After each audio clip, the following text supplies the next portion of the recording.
Webinar of EUIPO and 4IP Council, How Trade Secrets Can Impact Your Business. My name is Claudia Tapia. I'm the president of 4IP Council, and I will be your host today. As you may know, 4IP Council is a not-for-profit research organization focused on the link between IP and innovation. Our goal is to identify the most relevant topics and produce empirical research.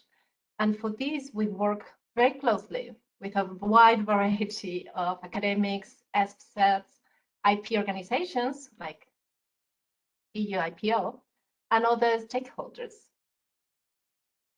In our website, you can find a range of free materials, studies, guidelines, summaries of relevant papers, recording of our webinars, like the one today. And moreover, we produce easy-to-digest content, specially tailored for non-IP experts, SMEs, and startups. This is free of charge too. And some examples are interactive graphics, such as the one that we will use today, or Francisco will use today, to explain trade secrets. And with this, we aim to assist innovative startups and SMEs to learn how to use IP to grow their business. And as you know, more and more things are getting connected thanks to the Internet of Things. And to achieve this, standardized technology are needed, and they are often protected by patents. The good news is that they are accessible on reasonable rates. And understanding which are your rights and which are your obligations in this context regarding patents essential to the standard, it's very important, not only for those owning patents, but also for those using them. And this is why we have created a case law area with summaries of the relevant case law on this topic. And we just finished a new infographic to help startups and SMEs to understand how to use trade secrets. So check it out. And now I would like to give the floor to Richelle Speakerman from the EUIPO. Richelle? Yes, hello, good afternoon, everybody. My name is Richelle Speakerman, and I work here at the European Union Intellectual Property Office as a project manager of Ideas Powered for Business. This is a dedicated SME program that the office has launched to empower EU SMEs ready to protect and enforce their competitive advantage through intellectual property rights. Maybe to give you a bit of a context as to why the EUIPO has embarked on such a journey to try and support EU SMEs. A study we performed back in 2019 was actually showing the SME scoreboard. A study was actually showing that only 9% of EU SMEs actually have an IPR, an intellectual property right, registered. And the main reason why was lack of knowledge and lack of awareness. So with this Ideas Powered for Business program, we're trying to cover this gap and reach out to SMEs and make this information about intellectual property available.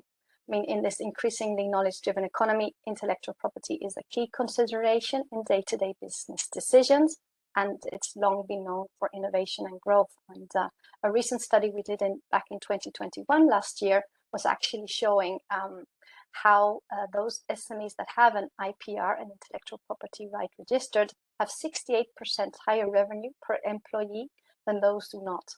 So we're really aware of the benefits intellectual property can provide. And so through this program, we're trying to reach out so that you as an EU SME can make sound decision making and learn about this here.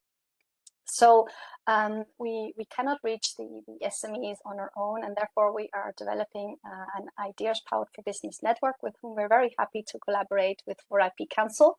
They are all business players coming from the SME ecosystem. And so we have partners in the funding and investment, trade and business facilitators, awareness and business education. So again, very happy to be here today, collaborating with 4IP Council on this webinar and other activities, such as the infographic that we have developed together. Just to give you just a brief snapshot of SME support initiatives that are already ready and available at the EUIPO website. Please go and have a look. We have already free personalized consultation on intellectual property. This initiative is really connecting SMEs directly with IP lawyers and experts who are giving free advice about IP. We currently have over 250 pro bono providers across the EU that can support you. We also have a financial support with the SME Fund available. This is an initiative from the European Commission implemented by the EUIPO and in collaboration with the national and regional intellectual property offices. Or also, if you are in need of registering a trademark, we have developed an easy filing, friendly and user easy tool with a virtual assistant that can help you really along the way. So these are just some initiatives. I'd say have a look at the EUIPO website and have a look at the different support initiatives that we have developed. Again, the SME Fund is a voucher of 2,250 euros. This is available for reimbursement in the application of design, trademarks, and also patent, as well as an IP scan. So take a look and thank you. I hope you will enjoy the webinar today. Back to you, Claudia. Thank you so much. It's truly impressive what you're doing for SMEs and startups, so congratulations. Without further delay, it is my pleasure to have Francisco Garcia-Valero with us today. Francisco is a computer science graduate, economist, a master of European Judicial Services. He worked at Eurostat and in EUIPO in several positions, and he currently works at the Chief Economists Service in the European Observatory on Infringements of IPRs. He is the author of some studies related on many different types of IP, including trade secrets, which we will talk today. Francisco, is really a pleasure to have you here. But before you start, a final remark for the audience. Please do not hesitate to use the Q&A tool to submit your live questions. I know we have collected already some questions that you have sent, and we will start with those, but of course, please raise any questions that you see during the presentation. You can find it in the lower part of the screen.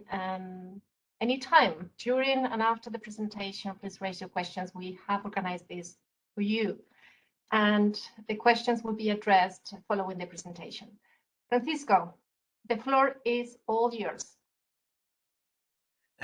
Thank you, Claudia. It's a pleasure for me to speak today about this subject here. And this is the plan of my intervention.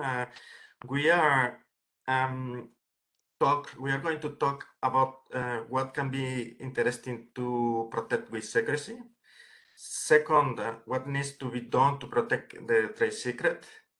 We will also talk about the risk to which the trade secret could be exposed. And we will end talking about the strategic value of trade secrets. Unlike patents, whose scope of protection is limited, all kind of knowledge can be protected with trade secrets. You can protect things like algorithms, R&D information, recipes, methods, formulas, marketing plans, client lists, manufacturing or repair processes, or data compilation as trade secrets. Therefore, the scope of protection includes what can be protected with patents, but also non-patentable knowledge. For information to be considered trade secrets, 3 conditions must be verified. First, it is a secret for all people outside the circles that normally handle this type of information. Second, it has commercial value because it is secret. Third, it has been subject to reasonable measures by the person who legally has control of the information to keep it secret. First, to prepare your trade secret, you have to identify the piece of information that you want to keep secret. You have to control the access physically and electronically only for these people in the firm who need the information to perform their duties. You have to put in place non-disclosure agreements or restrictive covenants. Quite important note that there are not trade secrets registries. So it's responsibility of the owner to protect and obtain proof of ownership in case of infringement. Trade secrets holders are protected across the European Union against 4 unlawful acts: the acquisition, use, or disclosure of trade secrets without the consent of the trade secret holders or indirect infringement. Consider your trade secret exposition. Trade secrets can be discovered fairly and honestly by reverse engineering or just creating them independently from scratch. An invention can be easily replicated if an invention can be easily replicated by analyzing it, is not a good candidate to protect by trade secrets, but rather should be protected as a patent. Secrecy is often part of a good strategy when it comes to protecting services rather than physical products, innovation processes, or in markets with a strong price competition.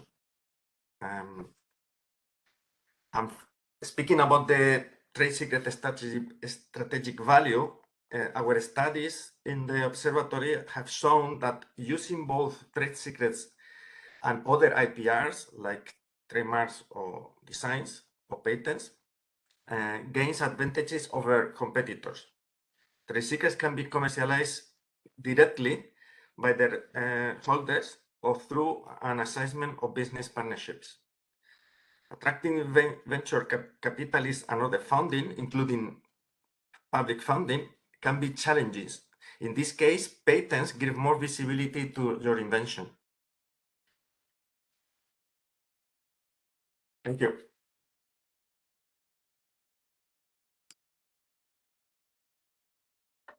Thank you so much.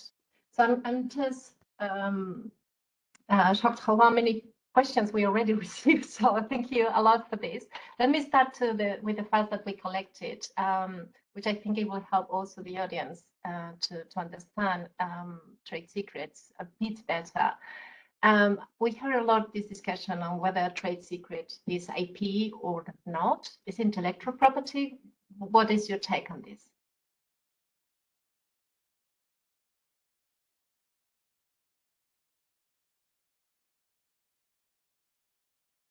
Yeah, trade secrets are intellectual property, and they are recognized like that by the TRIPS agreement and by the legislation of the European Union member states. It is IP. It is IP. Let's clarify this from the beginning. Very good. Okay, but can you give me some examples so that the audience can get a better idea of what a trade secret is? Yeah, but a trade secret, well, it's very famous. Always they say the recipe of Coca-Cola. It could be argued that it's probably not anymore a secret, but for example, the formula of Listerine is a trade secret, but it could be protected by patent, but it has been maintained in secrecy. A trade secret with a lot of value could be also the search algorithm of Google. In general, any list of clients of a company could be also considered as a trade secret. Very good. I think with that, they can have already an overview on this. I have this following question. Let me read it loud. For small and medium enterprises, it is often complicated and expensive to file and maintain patents. So I hear a lot that it is easier and cheaper to protect inventions with trade secrets. What do you think about this? In principle, it could seem to be easier and cheaper, but it's not necessarily the case, because it's true that patenting is expensive, and in fact, secrecy sometimes is doing nothing. But keeping secrecy, keeping secrecy in your information, it could be also complex and challenging, and it could be also expensive. Then you have to consider different costs for patenting and for keeping the secrecy, which are different nature, and also they have different difficulties. But you consider the money side, you have also to consider if you need financing for your invention, because in that case, patents should be more appropriate. And in the case, for example, if you are seeking for public funding, it could be even mandatory.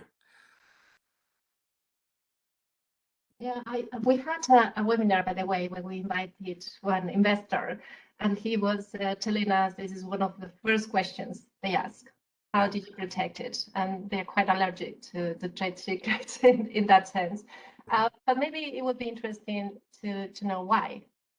And this goes a bit into the risks that you explain a bit. Why the investor are Yeah, what do they prefer? Well, it's true that if your invention or your information is secret, it's very difficult to communicate to others what is the value. It's clear that the publicity that is given to your invention in a patent could help the investor to analyze the value and the possibilities of the commercialization of the invention. And in this case, is the information that is given, what is going in some cases, as I mentioned before, is mandatory, and this is the case of the public funding. Mm-hmm. I have the feeling also sometimes has to do with the concerns of the inventors, that somehow one of the employees leaves the company, takes them with them. It's so difficult to prove later on in court. But here we have a question in the chat. Thanks a lot for asking, which is, it was mentioned that you can protect IP using both IPR and trade secrets. How can you protect a trade secret using IPR without revealing the trade secret? Well, when you have an invention, usually there is several components of the invention, and you could reveal some of the invention by patenting it, and other parts could be kept secret. And this could be a good way to do it, because there is part of the invention that it will be probably easy to do reverse engineering. And in this case, you don't want to keep it secret, because people will easily find it. And in this case, the part that can be easily reverse engineered, you can put in a patent, and then you can keep other parts that in secrecy, other parts that are difficult to reverse engineering. And by doing this combination of patent and trade secrets, you will block anyone who don't know the trade secret to just use the patent, because they need both to produce a product from the invention. Makes sense. This is the case, for example, if you imagine, I think it's a good example, an iPhone. An iPhone is a product that have many patents. There is a tacit knowledge there. Then there is a lot of secrets as well that they work together in combination. And also the people of Apple, they have decided that the trade secrets and patents were not enough, and it was important that they have a good trademark, that in this case is iPhone, for example, and also a good design. And we have there a very sophisticated strategy for protecting the invention. It's even they for protecting their product, the iPhone in this case, they not only use this IP, but other appropriability mechanisms like speed to the market or combination good and complexity of goods and services, like the connections or the connection to the Mac shops or to the Mac store. Sorry, but you see in this company, for example, the complexity or the sophistication that protecting an invention can have. Indeed.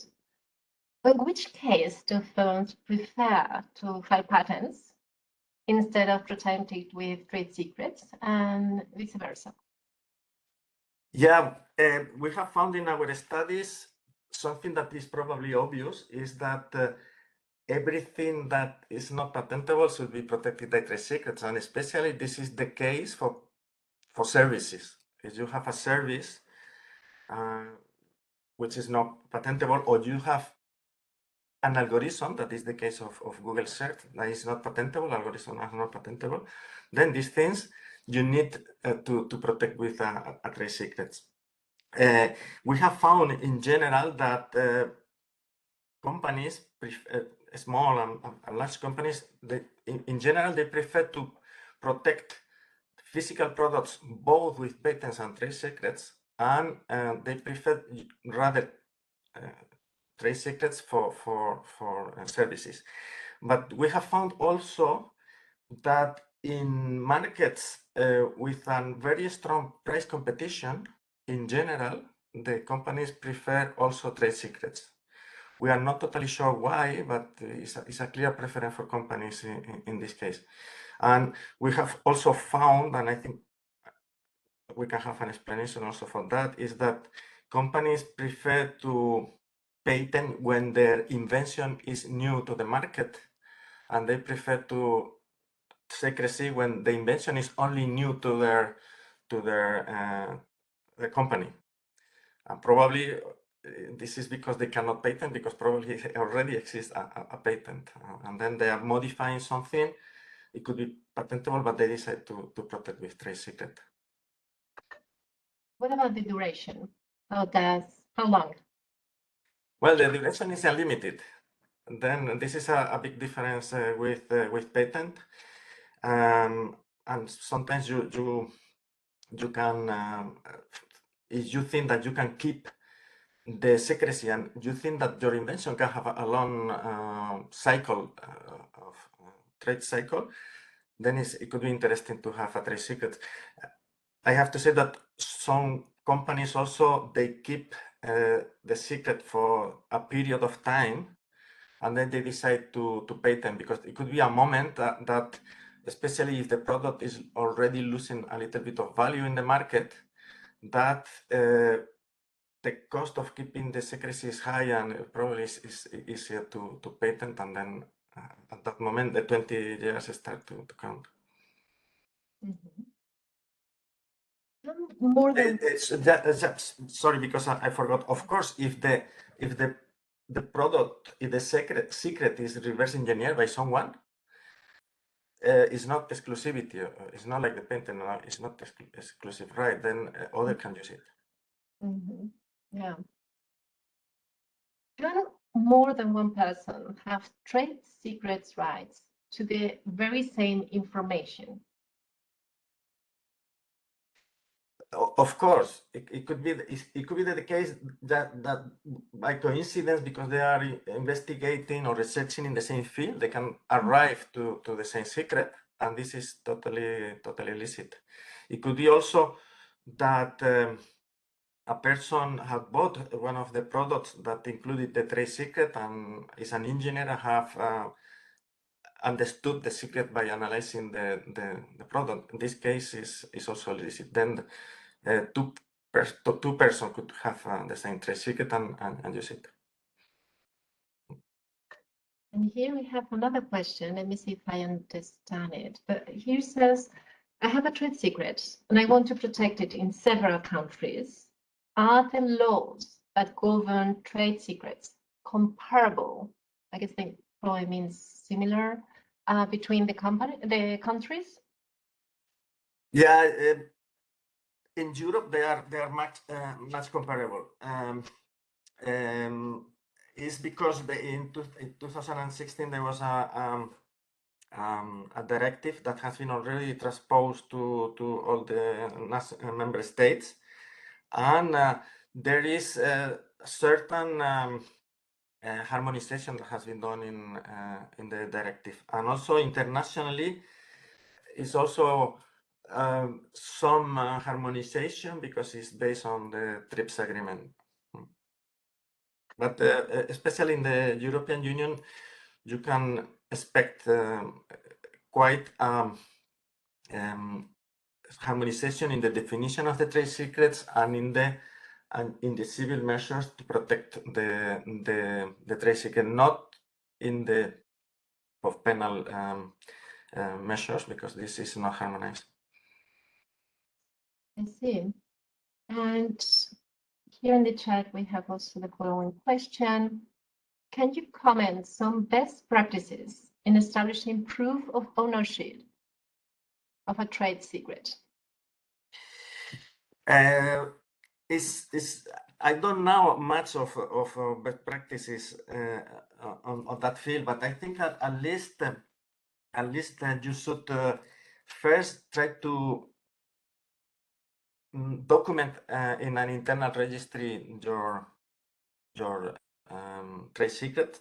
You have to control physically and electronically who is using, and to be sure that only people that really need that secret to make the product is accessing to the product. You have to keep audits of your practices, and you have to do confidential agreements. I think this is the most important aspect of best practices.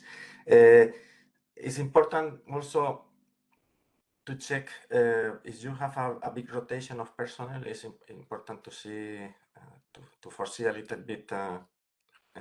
If you think someone is moving, probably it will not be the best person to be working with trade secrets. Thank you. I think that can help you. So can you give an example? What is preferable to protect an invention with patents and trade secrets at the same time? That connects me a bit with another question we had before. That well, you mentioned the iPhone. Yeah, it was the case of the iPhone. I say, as I said before, is if your invention is a complex invention that it have several components, and there are components that are very clearly can be clearly reverse engineered, and at the same time there are other parts of the invention that is very difficult to reverse engineer, and also you have an invention that is new to the market, and also you are in the market with a strong competition on quality and price, or only with quality. In that case, it will be interesting to register to protect your invention with both trade secrets and patents. This is the case for most of the manufacturing industry, but also it's also the case for the sector of research and development. I think this is the case. This is the case, for example, for we see that the highest use of patents and trade secrets at the same time, it can be observed in manufacture and computers, electronics, and optical products like the iPhone I mentioned before, and manufacture of motor vehicles, especially for cars, with a lot of trade secrets and patents and designs and trademarks are used. And apart from that, as I mentioned before, apart from manufacturing, the scientific research and development sector also use a lot of trade secrets. One could think that finally they are researching for producing patents, but in reality they are researching for producing inventions that will be protected with both. In fact, in these three sectors, it will be more use of trade secrets than patents. Yes, we have here greetings from Peru. Hey, Peru back. Hola, hola. The question we got here was how EUIPO proof tool can be used, how it has been used to register trade secrets. Not sure if this question is for you, for Rochelle, or to maybe answer later on per written.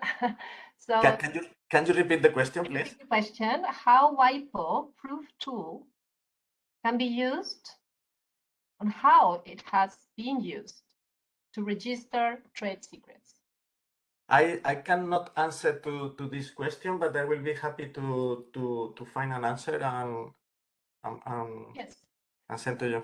And this goes to the whole group, because Francisco has been so generous to agree to put some of the questions, and also those that we will not be able to answer today, in written. So we will also have a document from Q&A that you can access, and we will include this question in the list. So keep at Forex Council and EUIPO, and you will learn a lot. So tell me, Francisco, what do SMEs prefer? Patents or trade secrets? What's your guess?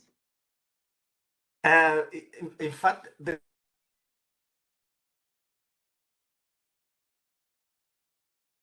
I cannot hear you, but I don't know, it's just me. Rochelle, can you hear Francisco? No. We cannot hear you. Oh, that's quite inconvenient. Let me see if we can send him in the chat. I think he muted per mistake. Yes. If I may, I think I will gonna take the opportunity to show you what we are doing with the startups. Maybe Rochelle, if you want to elaborate, since I have you here on all these projects with the startups. I'm gonna take you since I see you here. To tell us. That's fine. That's fine. So one thing I hear a lot is about startups telling us, you know, it's great, you tell us how important is IP, but this costs money. So how can startups get your support? Which will be the right steps? How to do that? Maybe you can share a bit with us, if possible. Yes, indeed, Claudia, and you are right. We have also received that same feedback, no? So one, again, as mentioned at the beginning, was this lack of knowledge or awareness, and so therefore trying to reach out with that information. But the other then is also, okay, I know now more about intellectual property, and I realize I want to do something with it, and I want to register, maybe it is a trademark or a design or a patent. And therefore, of course, SMEs financial support is critical there, especially at the early stages, which is many occasions as well an important moment when you should be protecting. No, so this SME fund that I presented recently at the beginning of the webinar is really, I think, a good opportunity, and is available now for those SMEs and startups in the EU. And so, for example, for trademark and designs, whether it's national, regional, or EU level, they have a reimbursement now of 75%. So, I mean, I think it is a large proportion, and so a beneficial moment in time. No, we also have patents, so the registration fees as well is covered 50% as well in the EU, and a very nice service there is as well through this SME fund is the so-called IP scan. So this is about an expert supporting you with your intellectual property strategy, and I think it's very related to this webinar here today. You could really consult an expert there to go through your business plan, through your projects, and have a deep analysis taken on your intangible assets, and also advise you whether it is best to keep this as a trade secret, or to patent, or to register a trademark or a design. And this is called IP scan. It's done together with the national IP offices. So it's really you would go to your national IP office, and that service is reimbursed at 90%. So I think at the moment now there's a lot of financial support to make intellectual property more accessible. No, so again, many questions they may have, I think this could be as well related to trade secrets could be covered now through this IP scan. That's excellent.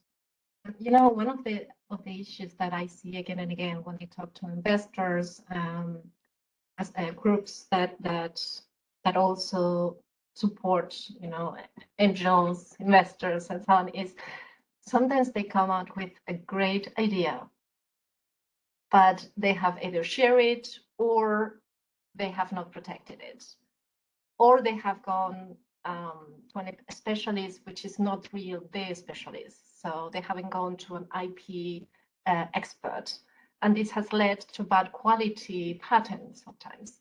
And that's too late then.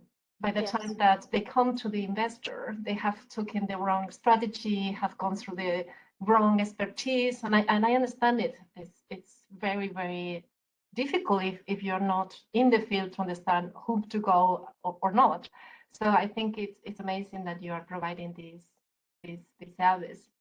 Yes, so indeed, and I'd say we see exactly the same thing, and also through the network with the business angels, the investors, and crowdfunding platforms as well. It's important as well when you go and seek for that advice, and when you protect your intellectual property rights, your intangible assets. I think Francisco is back. Maybe he is. Yes, I see his name. I still see his the video, and we cannot hear you either. So, oh, okay, step by step, we can now see you, Francisco. Now let's, if you can unmute, it will be great to hear your voice. No, actually not. Can you hear us? Yes, yeah. Yes. Ah, yes, we can hear you now. Okay, good. We can hear you, yeah. Sorry about this. No problem. We are very, very happy that we can hear your voice again. So Richard and I was talking about all these possibilities that the EUIPO is doing for startups, which is very generous and I think a great possibility for companies to get financial support and get the right IP strategy. And I'm coming to you with the question I had before, which is what do SMEs prefer? Whether they prefer patents or trade secrets? Well, I was saying that for SMEs is the same as for large companies. The same is valid for what we were saying before, that for non-patentable inventions they prefer trade secrets, or for example for like services or algorithm, but also they prefer trade secrets when there is a strong competition for the price. It's not really a difference between SMEs and large companies. The only thing is that SMEs both patent less and have less secrecies than large companies. There is some differences. For example, in Finland, there is a country with all the companies, including the SMEs, they use a lot of trade secrets. The same happened in Sweden, but in other countries like Germany, SMEs prefer patenting a little bit like do the large companies. There is not really a different pattern with large companies. It depends more on the condition of the market or the product. Then we have a quite interesting question, which is, if I protect something as a trade secret, and then later on a competitor develop and protect the same idea by a patent, do I have the right to continue exploiting it? In that case, I suppose that I have to demonstrate that my secret was properly registered. Is this correct? Well, if the person have patented the secrecy or the information that it was secret, he arrived, he did get the knowledge licitly. I mean, because he invented himself a second time, or because he do reverse engineering. At the moment that is made public in a patent, you have you have lost. I mean, there is not exclusivity. You were the only one who were doing it, but now that it's patent, the other company could block using you this information. This is a risk that you are taking when you have a trade secret. Is that a company find it a patent, and then the new company will have the exclusive right. Because I guess in this scenario, it's very important to see, are we talking on a first to file or first to invent? And here we have the system of first to file, in which case, yeah, that's the risk. Yeah, but it's always, because both the trade secret and the patent were listed, and patent have exclusive rights and trade secrets not. And then you lose the possibility of using even if you invent it when the patent arrives. We have the next question. How I think that person forgot one or two vocals, but I think that the question is, how do you value trade secrets? It's very difficult to value a trade secret. In fact, it's very difficult to value a patent, or it's difficult to value a trademark or any IP. Trade secrets is more difficult to value than any other, because there is, if you want to value a patent, for example, usually one thing you can do is analyze the description of the patent and compare with previous or post patents. But because there is not any public information in the trade secret, is very complicated for others. Of course, you can value because you know the market, and you know because you have done a marketing study on your products. But for the others, and especially if you go to find financing, it's very difficult. And this is the problem we were mentioning before. If you go to a bank and you know the value of your trade secret, they have to believe you. And in the case of the patent, they can check if the value is correct also for them. What is the role of non-disclosure agreements in this context? In the case that you, let's say, for example, in the bank, and you ask the bank to sign a non-disclosure agreement in order to have access to the, is it something that you would say, but that's too risky? Yeah, of course, you are right. In fact, you can put part of the information to the bank to find financing, and this should be the same that you do with anyone that is working with the trade secrets in the office, yeah, in your own firm, no? Yeah, it could be used for that. Right. To disclosure the information that the bank will use to make the valuation of the secret. Yeah. Because I see here a question asking about how to access investors and at the same time keep the secret, and that's the only scenario what I can imagine. Maybe get to think about all this, but maybe not disclosing the whole, but maybe enough, and then with a non-disclosure agreement, and then of course risk. The more people have access, the more risk you have, right? Yeah, exactly. This is, and we come back to the to a previous question, is that at the end you could see that keeping secrecy is cheap because you are doing nothing and it's easy, but at the end it could be complicated to keep the secret, especially if a lot of persons and a lot of firms have to be aware of part of the secrecy, and still, even if you make this effort, there is a risk. There is a risk that someone know the invention and do reverse engineering of the patent, and there is sometimes it's riskier than patents. Yeah. Here we have a question. I'm not sure if it's your area of expertise or not, but if not, then we can try to take it later on with the written parts, which is how easy is it to enforce a trade secret in certain countries outside Europe? For example, in Brazil, how does it work? I'm not sure about the legislation in Brazil. Yeah, I know that it's often that the European Union firms, they use secrecy in United States, in India, and in China.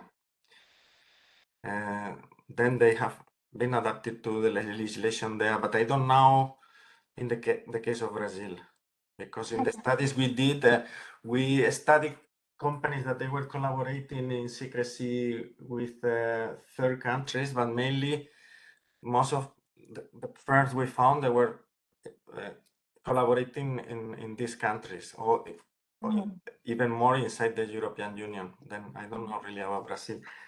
I could also have a look. Yes, so we will add it, and we will try to find something interesting for you. No worries, Francisco. We have here the list, and we will share with you later on with you all this that we collected, since we have limited time. But we will provide that for you, for the startups also to have access to it. One of them is asking, one of in the audience is asking whether you could recommend a good reading material about trade secrets. And I know EUIPO has a lot of great material. Maybe you can, is there any, I don't know, book, website, course that you would like to point out? I can send a link later on. I will recommend to, in general, I will recommend to go to EUIPO site, because it's quite a lot of references, but I can provide probably a couple of books. There's quite some interesting websites that is explained in an easy to digest way. We have also in our section of startups, and a lot has been done in collaboration with the EUIPO and other partners. So it depends also which level of detail you would like to go through. So maybe we can brainstorming on some of that and then include in that question. Okay, next question. If a company has a robust cybersecurity data protection program in place to protect all of its information, are there any additional steps that need to be taken to protect a trade secret? I think the trade secret have to be treated differently. I mean, if you have a plan for protecting at least that you are dealing only with trade secrets, they have to be it's not only the normal measures that it will be enough for protecting the trade secrets. And then, in my opinion, you have to have an internal registry with your secrets, and they have to have a special stricter let's say life cycle and ways access ways for the trade secrets. I think it's not enough with our common policy. Yeah. Indeed, especially because if one of the employees decides to print one document and leave it on the table. Yes. It is. Yeah. Usually, sometimes there is leaks of secrecy with the things that they are easier, no? Like leaving document in a common place, and of course, illicit ways, buying the access to an employee that can access the place where the secret is. Yeah. You know, I realized when we I work also for a company apart from this role in Correct Council, and we get constantly these reminders on the basics. Someone was talking before about the best practices, and one of them I would say it's keep reminding about these points, which sounds like the basics, but you will be surprised how many trade secrets get leaked because of these little human Exactly. mistakes. Yeah, and also because if you are in a market where there is a very strong competition and some of your competitors are trying to do espionage of your things, of course they are going to do the weakest link, and then you have to also have an internal audit of which is your weakest link. It's not only that everything is there, but still which are the weakest links in the chain of maintaining secrecy. Yeah, that's good. So next question I have here, is it true that some companies do not report that their secrets have been violated?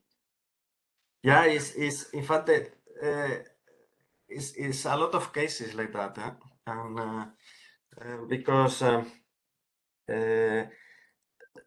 companies when the secrecy is compromised, they have to consider how difficult will be to prove that the secrets were theirs, and also that they have enough measures, and then they start to consider if they are going to recover or not. But there is also sometimes that for some companies saying that they have the secret and that they were compromised, it could be a double penalization, and it could be even worse that going to court. Then you have to consider that is that ideally the secret have to be kept secret as much as possible, because it's not as simple as a patent to defend. What? I'm sorry for that.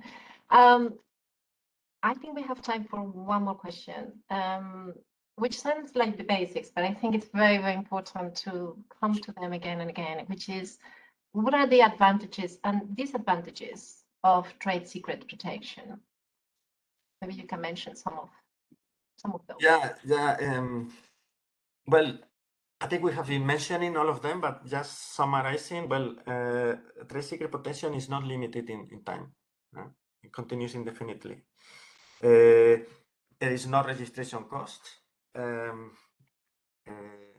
But of course, we said before, keeping the secrecy, it have a cost. It could be also high. Trade secret have an immediate effect. When you go to a patent, it would take long until the patent is registered. And also we mentioned, and it's probably one of the most important, is that they not require compliance with the formalities of public disclosure. Then I mentioned before, it could be a recipe, it could be an algorithm, things that cannot be protected in another way. And disadvantages, as I mentioned, and probably is the highest, is that everyone can do reverse engineering, and then you have lost everything, or even more. And that